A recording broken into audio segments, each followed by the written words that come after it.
You know, I always encourage people to download my videos, share my videos. I don't mind if you make money, like advertising, etc. That's not a problem for me.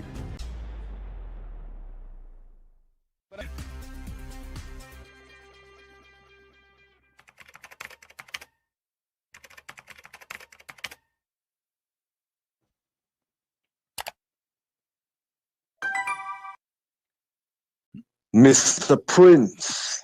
Hey, how are you, Mr. Go Life Media? What do you want to say to I'm us? good. I'm good. I was just watching your the verses you were quoting out of Surah Baqarah regarding the Jews and the Sabbath, and you said they were stupid verses. In what way were they stupid? Because your God saying, claiming that Allah, He made the Jews pigs for breaking the Sabbath, correct? Yes. Okay, why? Why? Because they went against the law of Allah. What is the law of Allah? The law of Allah at the time was the Sabbath. At that time, Because it was the Sabbath, so Allah, He changed His mind later. He don't want the law of the Sabbath no more. The Judaism and Christianity were in fact religions from Allah until they were corrupted by men. Okay, let me ask you a question. How those people who Allah made them pigs and monkeys, what happened to them? How they broke the Sabbath? They put out the nets, the fishing nets, and they continued to catch the fish while they were ordered not to work on the Sabbath.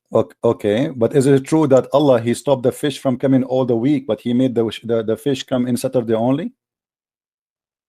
Well, it's like you're messing around with destiny and religion. At the end of the day, God gives us free will. This is not the question. I want the answer. I want the answer. Is it true that your God, He made those fishermen who live supposedly in an island in the sea, and they have no other way to live except they are fishermen? So He made them not to see the fish, but in Sabbath only the fish jump in the top of the water, come to the shore, and do belly dancing, say, I am a fish, but you cannot fish me. Today is Sabbath. Is that true? That's not funny. And what I also wanted to say is, well, no, don't tell me don't funny or funny. Answer me. Is that true or not? Is that true or not? Is that true or I'm lying? From scholars who make mistakes. Is that true? What a scholar make mistake? Who is the one made the mistake? Who is the one who made mistake? Don't tell me. Is that true or false? Man, you liar! You misrepresenter of answer me. Is that true? Is that true or it's a lie? Okay. Okay. Hold on. Okay. Hold on. In the front of everybody. What if we show the story from the scholars of your choice? Who is the scholar who explained this verse for us? Chapter 7, verse 163. Because you know Arabic.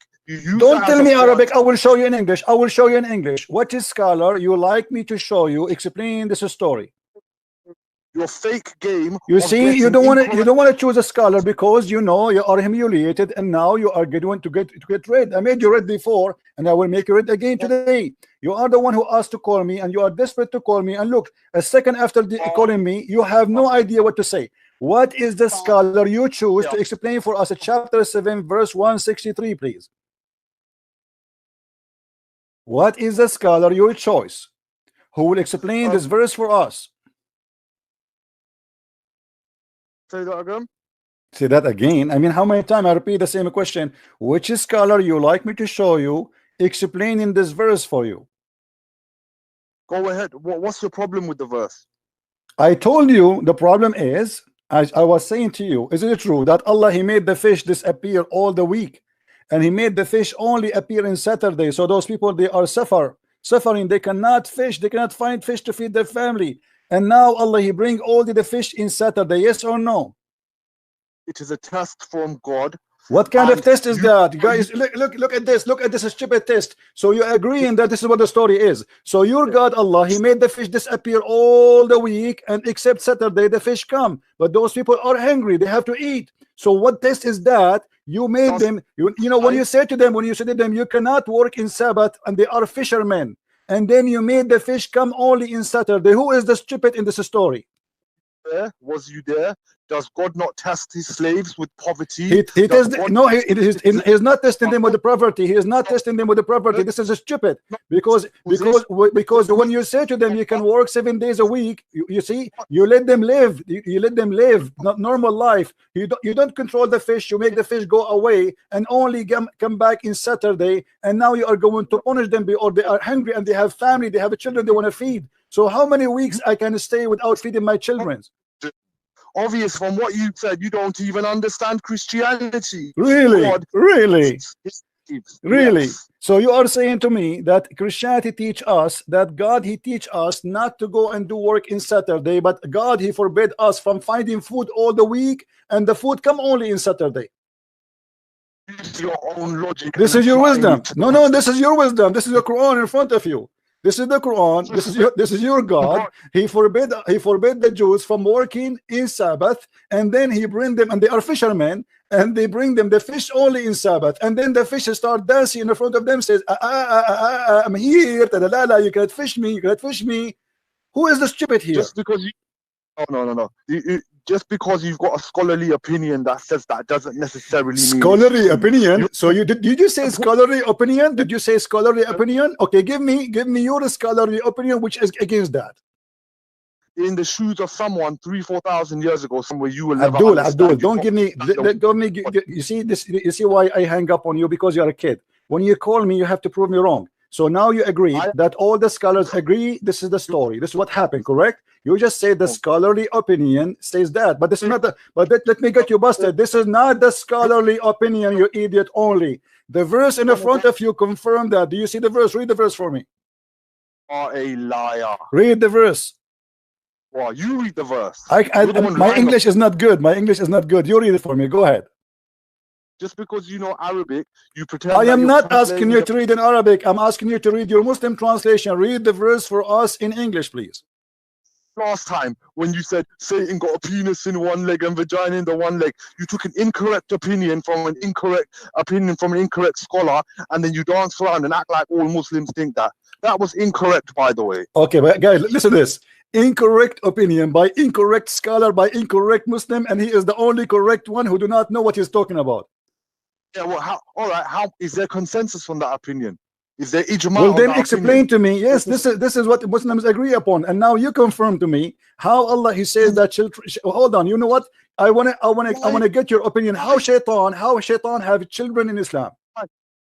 Who is the wife of shaitan? Who is the wife of shaitan? You see, the scholars who made this opinion, they are stupid. You are the smart one. Explain to me how the Quran says that shaitan have children. Find me consensus on that opinion. What do you mean find me? Find me consensus on that opinion, what you said about Satan. And you're trying to explain why shaitan have children. You explain. Go ahead. Do your best. How shaitan have children? Who is the wife of shaitan? Who is the wife of shaitan? Allah, he kicked only one shaitan from heaven. Only one, not 10, not 20. So there's only one genie get out of heaven. So how the first genie, he got a wife? Where did he get his wife from? You don't understand the creation. Explain to me. No, don't tell me you don't understand. For sure I don't understand. You are the smart one. That's why I'm asking you, my friend. Explain to me the first shaitan who came out of heaven, how he got his children. Where he got them from? He went to Home Depot. Where did he get the children from? He was the first jinn. Who said shaitan was the only thank you very much. And he kicked him out of heaven. So he kicked only one shaitan. Okay, shaitan now in earth. Okay, where he found his girlfriend? God to me, or you're very stupid. Which one is it? Just get lost. Don't call me again. I gave you a chance. You see, I gave you a chance to talk to me. Oh, what you do, you call me names. Stupid. You give me fake scholar. Also, incorrect scholar. So you agree this is what the scholar says. Incorrect scholars. Who are you? Who are you? You're just a kid.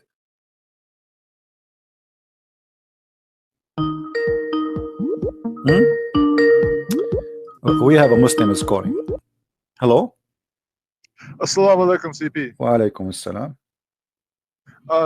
CP, I just wanted to ask you a couple of questions. I thought you want to give me answers. No, I actually don't want to give you an answer. Okay, my friend, go ahead. So I would say, based on what I've seen from your videos, you you have proven that Islam is false. I'm not gonna deny that. You've proven that Islam is false. Yes. I guess my question was. So do you what- agree with me? Do you agree Islam is false? Yes. No, Okay. no. I'm not disputing with that with you. You are correct. Islam is false. Okay. No doubt about it. All right. Can you prove that? What proof can you give me that Christianity is the truth, though? That's what because I'm seeking knowledge, right? I'm seeking the truth. How can you prove that? So Christianity you are is an the truth? ex-Muslim now. Yeah, I've been an ex-Muslim. All right. What I actually, yeah. Hello. what made you leave Islam, my friend? You. You. It's my fault. No, it's your fault because you showed me the hadith about Muhammad said the penis will never go flat. Your penis will never go limp. You said you showed me where he said all the women can have the prophet if he wants them. I went and I talked to an imam about this, and they gave me this bullshit answer about how Allah really cares about the prophet's life. And I don't believe that. So you're correct. You've proven it. Yes, All I'm right, not arguing with. All right. Yeah. Well, I'm happy for you that you left Islam, and I'm happy that my teaching helped you to make decision. Same time, you see, what is the proof of Christianity is to be the true belief. You see, the proof is a Christ himself. Is not a Christian prince. Christian prince is a sinner man like you. He's not perfect, and he will never be able to give you the perfect answer you are looking for. The only one who can give you the perfect answer is God himself. Look what Jesus said. I will give you the answer from my Lord, not from me. I'm not the one who's talking. The Messiah, he said, from their fruits you shall know them. Small, tiny sentence, 3 words, 4 words. From their fruits you shall know them. What does that mean exactly?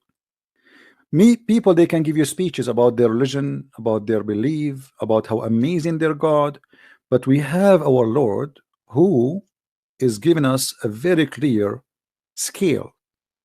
People, they talk is cheap. People, they say things. People, they claim things, but the only way to prove who they are is their fruits.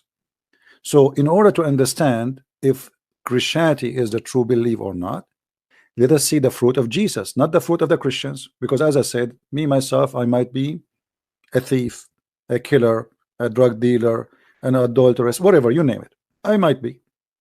I cannot present Christ to you. Christ himself is the only one who can present himself. So from their fruits you shall know them. I want you to take this sentence and study it, and study Christ with it. See his fruits. See what he did. See what he said, and if it's matched. As an example, I'm sure you heard the Christians saying to you that Jesus says, love your enemy, correct? Yes, that's in the Gospel of Matthew. All right. Which is, this is like, to be honest with you, it's hard to believe. I mean, what do you mean love your enemy? This is really hard to do. Almost impossible. So when Jesus said to me, love your enemy, did Jesus practice that? Yes. All right. Jesus, when he was on the cross, what he did?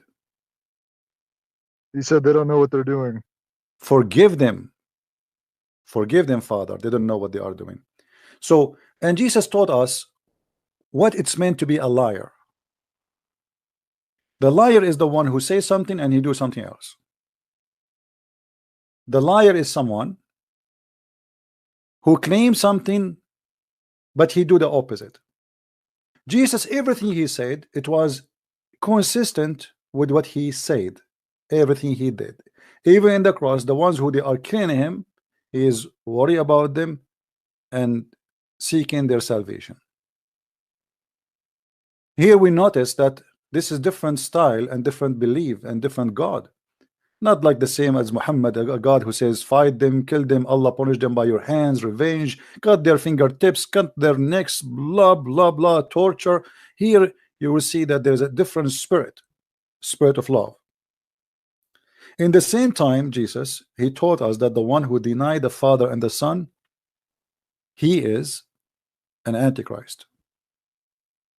You heard yourself and you learned that even Islam believe in the antichrist, correct? Yes. All right. Shouldn't I ask myself why there's an antichrist but not anti-Muhammad? What do you think? I think that because we've already established that Islam is false, I don't want to use the Quran as a book to prove anything. No, Because no, it's a no, stupid no, book. no. Let us say Islam. Yes, Islam is false religion. But why there is? I'm just mentioning to you that even Islam they accept that. But why there is an antichrist, but not anti-Muhammad? What is this idea of somebody? He is the devil. He is an antichrist. That's mean anti-good. Yeah. When you say antichrist, you are talking about anti what is good in this earth and in heaven. Why Satan he choose to be antichrist, not anti-Christian, Prince, not anti-you, not anti-Trump, or there's big kings, big names, you know, they control the earth. Why he is antichrist? Simply, he is anti the good God. So in order for me to understand Christ, I have to understand what he did and what he taught. And if what he did match with what he taught, then we have a perfect person to follow. Some people, they say, it's hard for me to believe that Jesus is God. I say to those people, it's hard for me to believe that Jesus is just a man. Because you remember only from Jesus what you want. You remember that he is just a man by the look, but you forgot that he is a one who can raise people from death.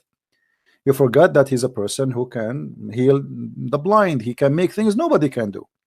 CP, can I offer you something else? Sure.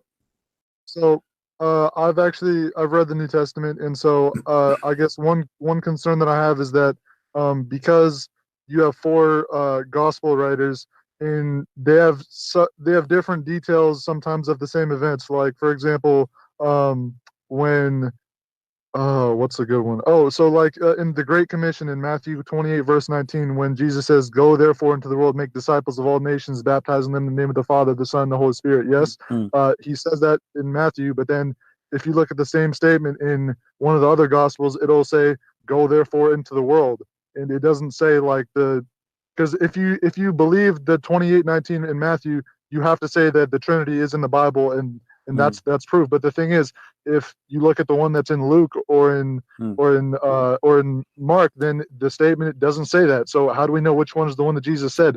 Maybe Jesus did do all those things. Maybe he did raise the dead. But if the people that were writing it down don't even have a consistent, they have generally the same message. But in terms of the statement, when he says Father, the Son, the Holy Spirit, then you can't deny the Trinity and you can't deny what Jesus did. But if the statements are different, then you have to ask the question, right? You see, those are not different statements, my friend. This is why we have 4 writers, not one. Otherwise, if each of them is going to say exactly word by word what the other one he said, then we do not need the second writer and the third writer and the fourth writer. Everyone he speak of his let us say how God he inspire him to explain things. It's not word by word. Do you think that everything Jesus said is written there? Probably not. For sure not, because you know, like a person who live in this earth, and I am here talking to you for the last 4 hours. I can make a book in 4 hours. If you put my words into a book, they will make a book. Do you agree? I don't know how many words I spoke until now, maybe 8,000. You know what I mean? So it you know what the Bibles are presenting to us, what is important. So every writer is witnessing to the Messiah, and all of them, they give you a complete images. It's like, you know, you have a building, and the building have 4 sides, and each one of them he give you a point of a view. So to have a perfect view of the whole house, you have to get 4 view, not only the front. You know what I'm saying? So each one of them, yeah, each one of them he give you as an example. First of all, you notice in Christianity they avoid repeating, not like in Islam. In Islam and the Quran, the same verse repeated many times all over. So they avoid reporting and repeating. Like when they say, as an example, the other day someone he called me, he says, okay, there's a prophecy about Jesus is you know, and the 30 silvers, etc., but this cannot be found here where we can find it. You notice that they did not mention the book of Zechariah, even though they are mentioned in different book, because there they mention the person who the story about him in the book of Zechariah. So always they avoid repeating the same story with the details. If the other book give us the whole details, why I want to repeat the whole thing? You notice when Jesus he speak to the Jews, he don't quote for them the Torah, he quote for them a line, and he debate them about it. As an example, when Jesus he said to the Jews, what do you say of a Christ? They said he is the son of David. Now he did not go and quote the whole chapter speaking about that. He said to them, well, if he is the son of David, then why then David call him my God or my Lord or Jehovah? And the Lord, he said to my Lord. So you see here Jesus is quoting for them, but he did not quote the whole chapter and repeating the whole thing. He just asked a question, and from that question he got the answer, because we are speaking to people who knows already the scriptures very well. So the details, there's no need to repeat it. This is why sometimes people they say, okay, here it says that he will be called Emmanuel. Where this name is coming from? For those who they are very well versed, they will not be wondering where is the name, because they knew. But those who never heard, they never have the idea, then they will start doing research and study to find where this name is coming from. So for you as a person who is not very well versed, you wonder why here it says not the whole story as it mentioned in that story, because there's no need to repeat the same story twice. Same time, it's not in contradiction. No, I wasn't saying that. Maybe it's not in contradiction, but I guess the point that I was making was that well, first of all, when it says in Luke, like for example, when we're talking about the Great Commission, it is slightly different. But I was looking into the authorship of the four Gospels, and it looks like Luke was a companion of Peter, I think, or a companion of Paul. I think he's a companion of Peter, but he wasn't actually he collected the stories, but he wasn't actually a witness, right? My friend, regardless if he was a witness or not, we can go to details, but this will not make any difference. Let us say the book of Luke is gone. Let us say the book of Luke is not there.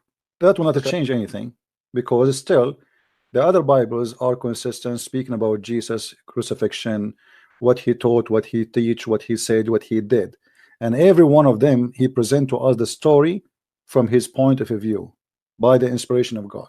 So Luke is just another one confirming what the rest are saying, not opposing, not saying the opposite. And at the same time, if just to make it more clear for you, if we have let me put something in the screen just to make it simple for you to understand. I'm sure you are smart. I'm not saying you will have difficulty, but just to help me in explanation of things. All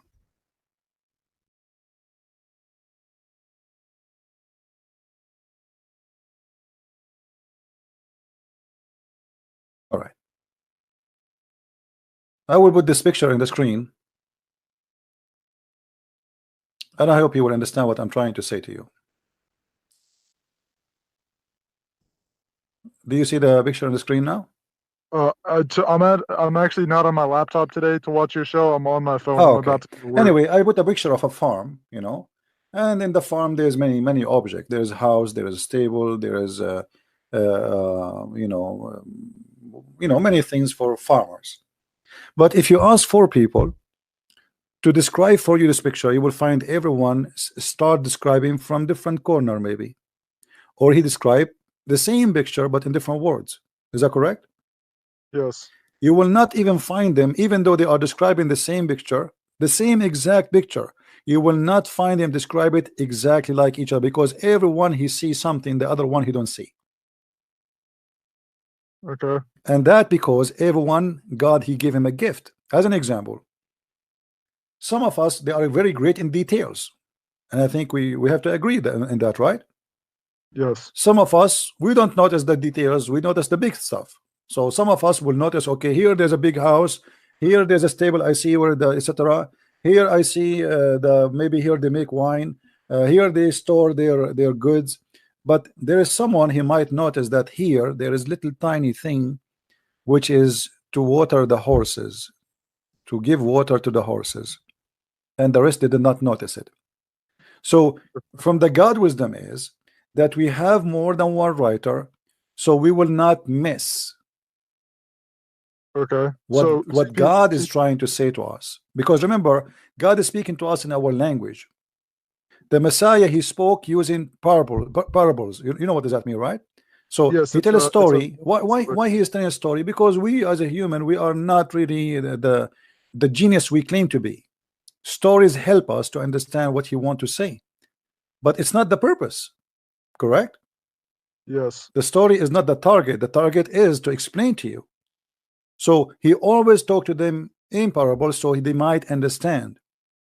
And here we have 4 people doing their best by the inspiration of God to describe for you what happened and what was there. Okay. So when CP, you read the 4, they complete each yes. other. They are not a copy of each other. Okay. No, I'm totally with you on that. So I guess what I'm asking is, so do we know about the as far as the other 3 writers, meaning like Mark, Matthew, and John? So Matthew was the tax collector, right? Is that correct or no? You see, I don't want to go in details. It doesn't matter even if he is. Let us say you can assume the way you want. But if you want to go in details, maybe we can go in details about the 4 Bible. But for me, I have a topic which is Islam only. Sure. I advise you to go to Sam Shamoun. He give you he love to such a topic. But for me, the best way to explain it to you is we are not limited to one book. For one book is the 4 book, which mean we have 4 books, but they are one, because at the end of the day, the 4 books is speaking about one person, one story, one history, and one teaching. If we have books, they are in total contradiction with each other, then those 4 books and 4 writers, obviously they have nothing to do with each other. If I write a book now explaining the Bible, my explanation will be based on what those 4 writers they give me, not based on me. Correct? Yes. Okay. So now we have 4 writers who they present to us the best of a Christianity and the best of the teaching of Jesus and the best what Jesus said and what his message is about. And then by having them all, we have a perfect image of who is a Christ is. God, he have a wisdom, and the wisdom is that we have 4 writers, not one. For everybody, he see things in different way. But you will notice that all of them, they see things, each one of them, he have different point of view, but all of them, they have the same view at the end of Jesus, who is he. Mm-hmm. So John, he don't differentiate with Luke and Mark, and like all the writers, they don't differentiate with each other about who is Jesus. All of them, they report the same story, but each one of them based in what he knew and based in what he can present. Because you notice that John, as an example, is a high skilled, deep writer. He is deep in his writing. In the same time, we cannot say that John, because he's skilled, his book of John, we can say that he was inspired and he speak deeply. So we will find that the Bible is in stages. There's deep and deeper and deeper and deeper. So we have people who they are simple, we have people who they are more educated, we have people more educated, and we have people really highly educated. If you go and read what Paul he speak of, you will see Paul is a very high educated person. And because of that, he's, when we say educated, we don't talk about he have a PhD in physiology, or we're talking about a person who is very well versed, very well, he knows what the law, he knows what Judaism about, he know the book of the Torah, he knew the details, the deep details, and then we find his details match, or let us say his writing and his letters match with the guidance of the old message. Is not something new. It is a deep analyze and deep study. So here we go. We have the book of Acts as an example. Okay, why we have the book of Acts? Because the early Christians, same as everybody, you know, they have a questions, and the questions need to be answered. But you will notice that all the answers does not contradict the older teaching. You know what I mean? Sure. So everything complete each other. That's why, okay, we have books, but the books are not really will not make it harder for you. Actually, it's the opposite. Will make it easier for you to understand. Okay. CP, so you said to speak to Sam Shalmoon about that other issue? You can ask, you know, Sam Shamoun. I believe he will be happy to to answer you. But in the same time, don't take it like, you know, okay, why here it says, because if in the book of Luke is going to be saying exactly the same sentence in the book of John, then there's no need, there is no need for Luke, and there's no need for this one, and there's okay, one book, that's it. It's the same as you are saying to me, okay, why Uthman, he burned the Quran? Yep. Okay, why? Because they are different. Obviously. Yeah, if they are the same book, then he will not burn them. But look here, we have different writers, but all of them, they are consistent, and both of them, all of them, they teach the same thing. And we did not burn them. We love them, we protect them, we preserve them, and we follow them. Okay. All right, CP, I gotta get going, but I will call you again sometime. I love you, man. All right, thank you. Thank you. Goodbye. Take care. All right. I thought he's a Muslim because his name is a Muslim in Skype, so but look like he left Islam. Yeah, you know, always we have we know we have to understand that things happen for a reason. When God he speak in the book of Genesis, how he created the world, do you think really how this is how God he created the world? If I want to describe for you how the eye of a mosquito function, I might need to write maybe 1,000 pages. Go and ask a guy who study to be an eye doctor, how many books he did read in order to finish his degree and to be a doctor in the eye. It's just an eye, small tiny eye. So do you want God to write everything he wrote for us there? If an eye study, not how to make it, take years of writing. So if you ask God to write for you everything he said, everything he created, he will give us billions of books. The Bible is meant to make things simple to understand, not to make it complicated.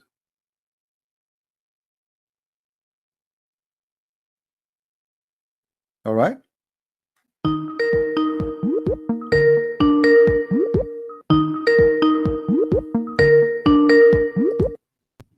Oh. Yes, Isa, you call me. What do you want to say?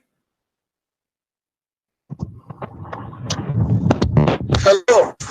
I hear you. Go ahead, Isa. What do you want to say? Yeah. So you do believe that the angel Jibril did come to Muhammad and communicate to him? No, I don't believe in that. I'm reading your story. This is what Muhammad told you. Well, you said when the angel came to him, he didn't say, I couldn't read. He said, what should I read? So you said, so you do believe that he came to him? I'm explaining to you your story, my friend. It's you who do not understand your story. Your prophet told you a story. You Muslim don't understand it. I believe that Muhammad saw no one. He heard no one. He is a person who's fabricating stories, and he's a false prophet. And you know that. So who helped him in all those victories that he won in all those wars? What victories? What war have to do? Does that mean Alexander the Great, he must be God? Alexander the Great, hold on. Are you saying to me that Alexander the Great, he was God? Where is Alexander the Great's followers right now? Where is the followers of Muhammad right now? 1 billion plus. Okay, hold on. Where is Alexander the Great's followers? Okay. So you are accusing your prophet to be a liar. What are you talking about? Because your prophet, he said that Muslims will be the minority in the world. Does that mean that Muhammad is a false prophet? Because based on I want to know. I want to know if why you're a did prophet Jesus say, help if him? you're a prophet say, Because okay, hold on. The Quran confirm saying that those who follow Jesus, they will be the victorious until the judgment day. Is that correct? yes, that's true. Okay, so the Quran confirmed that those who follow Jesus, they will be victorious. Jesus himself. Where Jesus are was they? Muslim, and his followers are Okay. Muslim. Let us go with you. Still, it's going to be following Jesus, not following Muhammad. Not following Muhammad. The Quran says those who follow Jesus. So where are those who follow Jesus according to Islam? Did Jesus help him with those My victories that he friend, obtained? don't change the topic. Where those who follow This was Jesus? the first question. This No. was the first question I asked you. No. I'm I'll asking answer your you. question when you answer mine. You said the victory proving Muhammad to be a prophet of God. First of all, your prophet I'm did not saying have a victory. if you're saying Jesus is God, Hmm. why would he help someone who is, according to you, a false prophet and not studying the correct religion? No, my friend, it's not God who helped him. The Bible says that God, he will let the sun rise upon the evil and the good ones.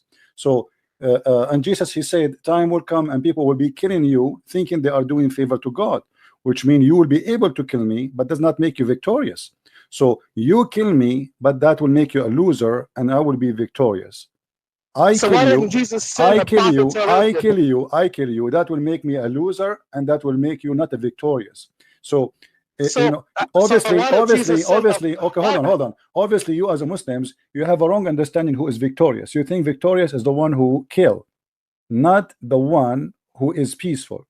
Christianity have different. No, my question is why would God give victory to a false prophet? And okay, hold on. I will go by you. Okay. I didn't finish. Okay. And he preserved his book, and he preserved his grave, and he preserved his religion. Let's see. Why would he do all this to a false prophet? Okay, we will see if this is true or not. First of all, your God did not give him victory because your God approved Muhammad to be false. Read with me carefully. This is your prophet, and this is Sahih Bukhari. You're a prophet saying that he ate poison and he was killed by the poison. Do you agree? No, I don't agree with that. Okay, that means your prophet is lying. Thank you very much. So Muhammad, he said, okay, but this is Sahih Bukhari. The Bukhari is saying that Muhammad, he died by poison and he was suffering badly. And here look what he said. The prophet in his element of death, which he died, used to say, "Oh Aisha, I still feel the pain caused by the food I ate at Khaybar. And at this time, I feel as my aorta is being cut from that poison." That's wonderful. Now, who is the one saying that? This is Muhammad, and this is Sahih Bukhari. You cannot deny it. You can deny it, no problem, because you are ashamed of it. But look what happened here. You said that Allah, he preserved the book of Muhammad, correct? Let us see what is preserved about this story. Allah in the Quran said, if Muhammad is inventing Quran, I'm going to cut his artery. And this is exactly how Muhammad died. If we go in the Quran in chapter 69, verse number 64, it says the following. You can read it from the verses before it. If the messenger, if Muhammad were to invent any saying in our name, who is the one who's talking? Supposedly Allah. So Allah is making a threat that if Muhammad is to invent anything in my name, verse number 44, what Allah will do? We should certainly seize him by his right hand. Verse number 46, and we should certainly cut off his artery of his heart. And this is exactly how your prophet died. Now, here we go. Your God, Allah, he preserved the Quran to prove to us, and he preserved the Hadith to prove to us that Muhammad is a false prophet who was inventing in his name. What do you say? So you do believe that the Quran was revealed by Allah to Muhammad, because that what you're reading is the Quran, which is revealed from Allah to Muhammad. So you're saying you believe that? Let me answer you. I believe that Muhammad, he fabricated a lie, but he never thought his lie is going to get him busted. So he fabricated a lie saying that if I am lying, okay, hold on, this is the proof. If the one who said that is Allah according to you, not according to me. According to me, so Muhammad, hold on, Muhammad, he fabricated a lie. He thought he will never die this way. And he said, well, if I am inventing in the name of Allah, Allah is going to cut my artery. And then time come, and what happened exactly, what he said exactly happened to him, which means Muhammad, he got himself busted. And I believe maybe that my Lord, he made it happen this way to get Muhammad busted. So Muhammad, he fabricate a lie saying, if I am lying, Allah will cut my aorta, and Allah told me that. Here we go, let me show you. Here we go. Allah in the Quran in chapter 69 said, if I am inventing anything, he will cut my artery. And then Muhammad, he died, and he is the one who described exactly how he's dying. He said, it is cutting my artery. So what's our worst death? To die the death that Muhammad died, which you claim, I didn't know they did autopsies back then, but you claim that the artery was cut. He said, I still feel the effects as if. As if. There's a big difference. As if. It's like. Like it's cutting my artery. But anyway, whatever the point is, what's worse, to die the death of Muhammad, or peace be upon him, or to die crucified? You see, you are running away from the topic to change about which is worse. I'm gonna ask you a question. No, the death of Muhammad is the death of Muhammad is worse because he died 4 years dying from poison, 4 years suffering. Everything he swallow, he vomit. So this is a very slow, painful death. And read with me carefully. Read with me carefully. It says that Muhammad, in his death element, he said, and he used to say, not only once, he used to say, "Oh Aisha, I still feel the pain caused by the food I ate at Khaybar." And Muhammad, he died about 4 years after Khaybar. At this time, I feel as if my aorta is being cut off. And remember, Muhammad, when a guy, he came to him and he said to him, my brother, he have a problem in his stomach. He said to him, go and tell him to drink honey.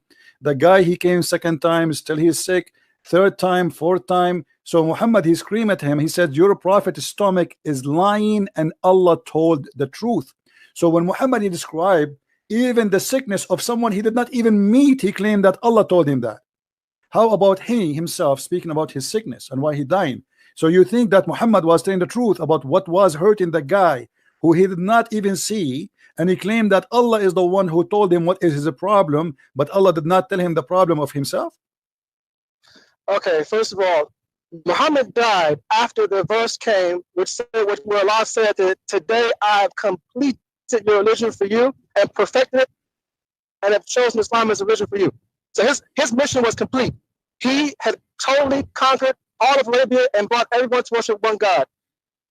And his book was complete. So you're saying this is a worse death than to be nailed to a cross, humiliated between two thieves, which are blood coming out of your arms. Look at this guy. You're saying that the God. Look at this guy. Look at this guy. Let me finish. You see, we are not talking about the worst death or who is better death. Your prophet, he died like a rat, literally by poison, not by being killed.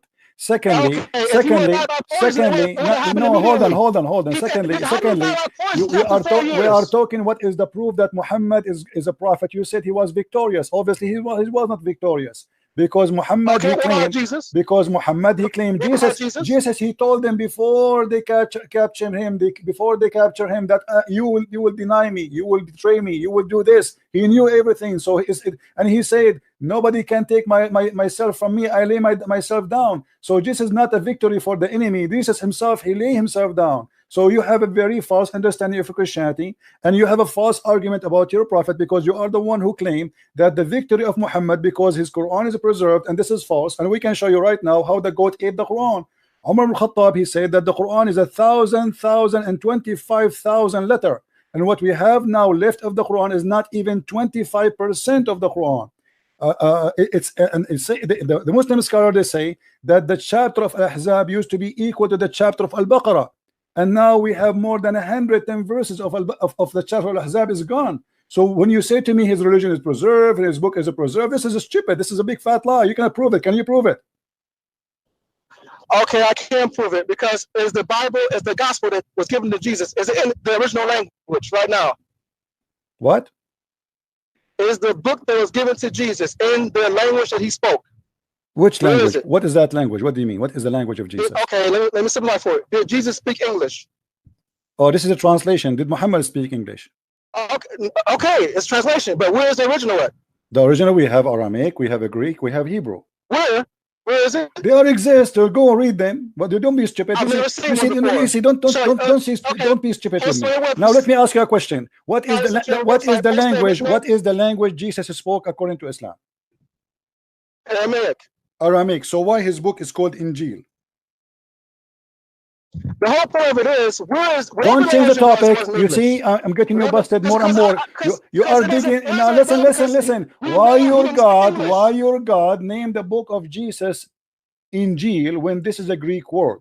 If his language is Hebrew and his book is in Hebrew, so how the book, which is the gospel, which is Injil, became Injil in Islam? Why Allah he chose such a name? So my point is, your point is no. You want to answer me?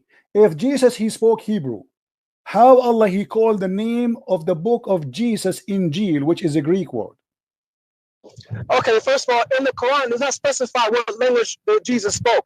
You are the one who told me a second ago. Hold on, no, the Quran specifies. Don't be stupid. The Quran specified. The Quran says we never send a messenger except he speak in the tongue of his people. Are you denying that? No, of course not. Of course okay. So what is the what is the tongue of the Jews? Hebrew. Okay, so the language of Jesus must be Hebrew. Don't be stupid.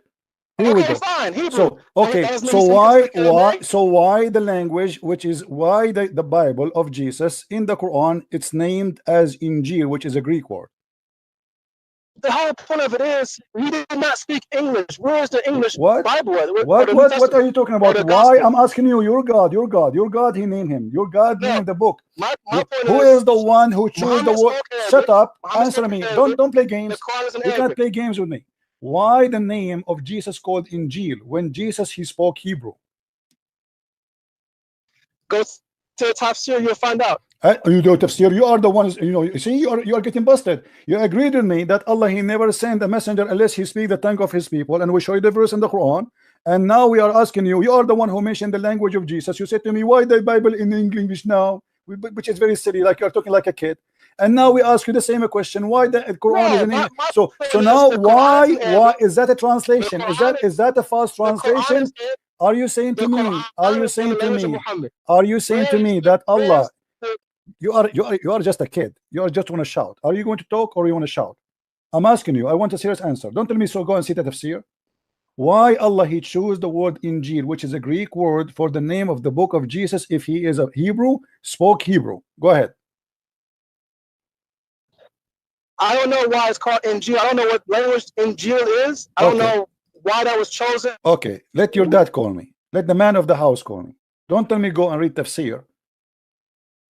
You are being stupid. You are jumping like a monkey from a topic to the topic to a topic to a topic. If Muhammad is proven to be a prophet because he killed and he was victorious, that means Trump is victorious. Here we go. ISIS is destroyed. That means he's God. He's a prophet. That's stupid. That's the most stupid argument. Muhammad he died like a rat and he claimed victorious. And not only that, Muhammad he claimed that when he died, his body will not be consumed. And the Muslim did not bury him for 3 days. And then they noticed that he started farting. His belly, the fart was going like crazy. His belly became so big from gas. His nails became green. And even Ibn Abbas, he said, قَدْ أَسِنَ الرَّسُولِ, bury him. He became stinky. فَهُوَ يَأْسَنُ كَمَا يَأْسَنُ الْبَشَرِ. What victory?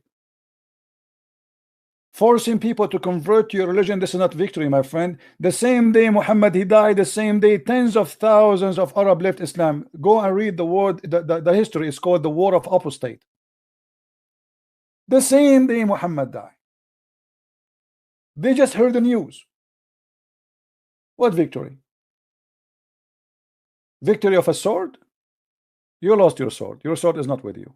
Numbers mean nothing because you Muslims are many cults today, and you are killing each other.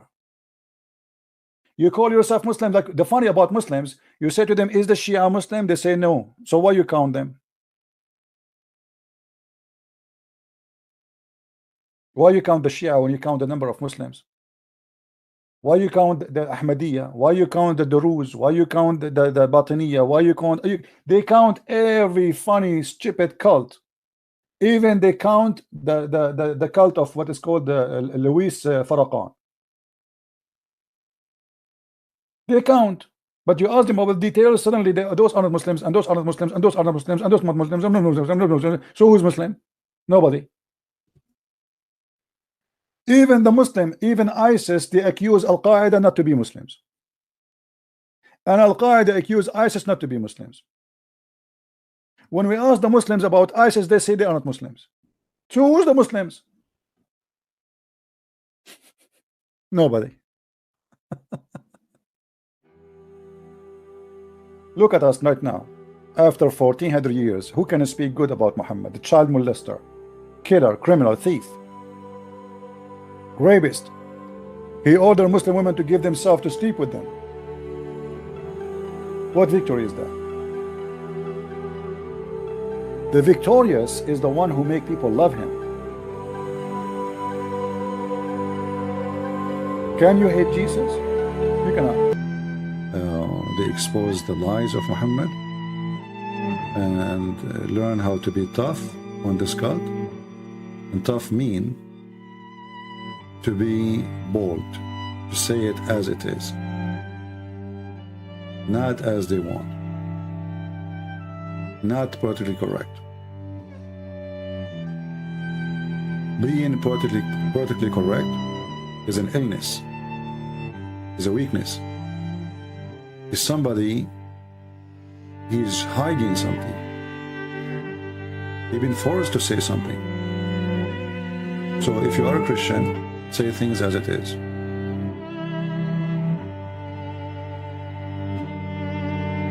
Yes, we love the Muslims, but doesn't mean we will let the Muslim die and go to hell. Loving the Muslims is saving the Muslims.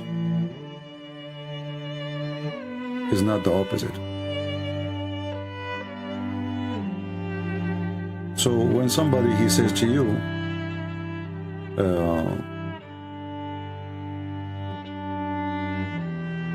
that you are being rude, this is not how a Christian should be speaking. A true Christian is the one who say things as it is, and that will make it truth for sure.